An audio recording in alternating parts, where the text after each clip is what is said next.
Remain straight એટલે સરળ રહો, સરળ, સરળ. You know the snake, no? It goes like this. But when it has to go into his house, bill, તો એને બી સ્ટ્રેટ થવું પડે. To go hole is so much and the snake has to go inside. તો એ બી આમામ નથી કે એને straight. તને તારા ઘરમાં જવું છે ને તો બી સ્ટ્રેટ. આખો દિવસ મેન્યુપ્યુલેશન એન્ડ પોલિટિક્સ નહીં ચાલે. આખો દિવસ એટલે કદી ન ચાલે, પણ આખો દિવસ આમ કહીશ તો આમ ને તેમ કહેવું જોઈએ ને આ ન કહેવું જોઈએ ને પેલું નહીં ને આ, અને એમાં સેલ્ફિશ મોટિવ્સ હોય તો પોલિટિક્સ બની જાય, સેલ્ફિશ મોટિવ્સ ન હોય તો આપણે મેન્યુપ્યુલેશન કહીએ. પણ આખો દિવસ આમ કહીશ તો ખરાબ લાગશે, આમ થાય તો સારું લાગશે. ધીસ ઇઝ નો સરળતા. સરળતા નહીં.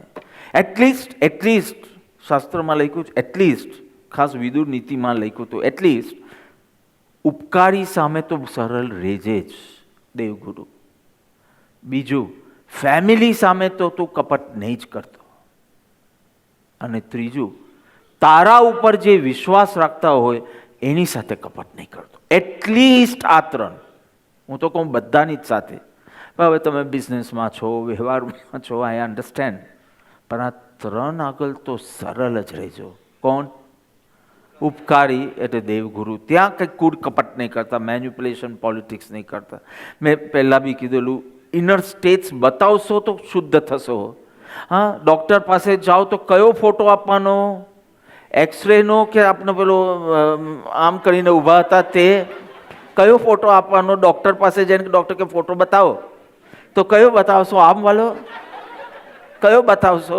કે આ મારું જે ફ્રેક્ચર લેગ થઈ, પેલું જે તેમ ટટક ટટક અવાજ આવે છે પેલું ફૂટબોલના કારણે, તો એ ફોટો બતાવશો કે આવો ફોટો બતાવશો? ઇનર સ્ટેજ જેટલી બતાવશો એટલું તમારા ફાયદામાં છે. અને ન બતાવી શકાય તો નહીં બતાવતા, પણ ઉલટું નહીં બતાવતા. એટલી હજી એ ન હોય સમર્પણ તો નહીં બતાવતા, પણ ઉલટું કરશો તો એ બધા બંધ બહુ તીવ્ર છે. તો ઉપકારી કેટલી સારી વાત કીધી. ફેમિલી, જે બિચારા તમારા ઉપર વિશ્વાસ કરે છે બ્લાઇન્ડલી, બસ તે કીધું તો વાત ફેમિલી આગળ નહીં કરતા. અને ત્રીજું, જે તમારા ઉપર એકદમ વિશ્વાસ રાખતા હોય, don't cheat that person. At least વ્યવહાર સુધીના પત્રમાં આ પોઈન્ટ મૂક્યો છે પરમ કૃપાલ, કે વિશ્વાસ આટલો તમારા ઉપર બ્લાઇન્ડ વિશ્વાસ જે રાખે એનો વિશ્વાસઘાત તો નહીં જ કરતા, કોઈનો જ નહીં કરતા. પણ આ તો ટ્રિમેન્ડસલી ઇમ્પ્યોર્ડ સ્ટેટ જોઈએ to do this. Mrigavati Sadhvi કેટલી નાના પ્રસંગમાં કેવલ જ્ઞાન. She arrives late to the upashraya because she was not aware કે રાત પડી ગઈ છે, દિવસ સમજ્યા, લાંબુ નથી કરતો, પણ she arrived late, which was actually not her fault, because the સૂર્ય અને ચંદ્ર, વિમાન ને દેવો, they came together to listen to ભગવાન's sermon. એટલે it was so bright and suddenly when they went એકદમ ડાર્ક થઈ ગયું, અને રાત પહેલાં they have to reach the ઉપાશ્રય, so late. So her guru ચંદન બાલાજી થોડું સમજાયું કે આ બરાબર નથી કરતા ને, અને કે માફ કરજો ગુરુજી, no excuses, no reasons, no defence, no justification. Sorry, સરળ નાના પ્રસંગમાં કેવલ જ્ઞાન. She didn't go into caves, she didn't do mas khaman, she didn't do 9 crore jaap, 9 lakh જાપ और 9 કરોડ જાપ, ખાલી સરળતા રાખી.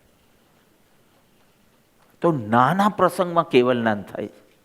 સરળતા વિના તમે મોટી મોટી આખી આંબેલની ઓલી કરો, કાંઈ થતું નથી, કાંઈ જ નહીં. અને સરળતા હોય તો કશું જ, એટલે ઓફકોર્સ કશું જ નહીં એમ નથી, બધું જે કરતા હશે, પણ નાના પ્રસંગમાં કેવલ જ્ઞાન. So what is more important? Two remain straight.